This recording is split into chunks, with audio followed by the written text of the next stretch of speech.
likuletea picha ambayo sio nzuri. Kwa mimi nikushukuru Mheshimiwa Mkuu wa Mkoa kwa kazi yako njema na kamati yako ya ulinzi ya usalama ya mkoa, lakini pia na waheshimiwa wabunge na viongozi wote ambao wako mkoa huu wa Tabora na manispaa hii. Kazi ni nzuri. Na mimi binafsi kama katibu wa bodi mtendaji, mimi nimepokea maelekezo haya tena kwa amani.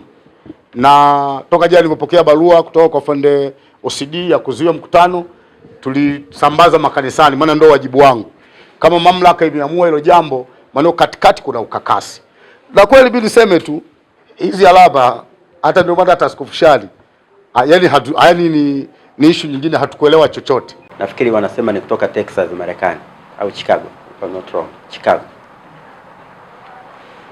Mabango yapo mengi, yapo hapa mjini mengi, lakini yalikuwa ukifika Dodoma pale utaona kwenye roundabout, kule Shinyanga ukiwa unapita utayaona mengi tu. Nafikiri anafanya kazi ya injili, lakini kabla ya injili kuna vitu vimekuwa vimetangulia. Mchungaji Rashid alipokuja ofisini alinipa huu mpira, akaniambia, mkuu, kuna container kadhaa zinatoka bandarini ya misaada, nataka kuja kugawa kwa mashuleni hapa Tabora. Sample ni hii hapa. Kwa tutaomba siku hiyo uwe mgeni rasmi kwenye ugawaji. Mchungaji Rashid nikamjibu simple tu, nikamwambia wataalamu wangu wakijiridhisha na vyombo, mimi sina neno, na intelligence yetu zote zipo vizuri sana.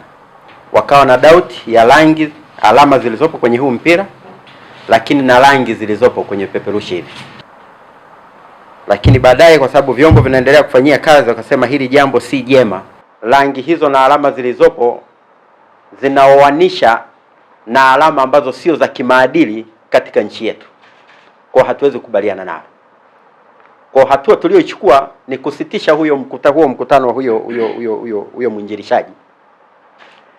Na tumewaambia kwamba mkutano huo hautakuwepo kama walivyokuwa wamepanga mpaka vyombo vitakapokuja kutuambia kwamba ni salama, tuwaambie waendelee.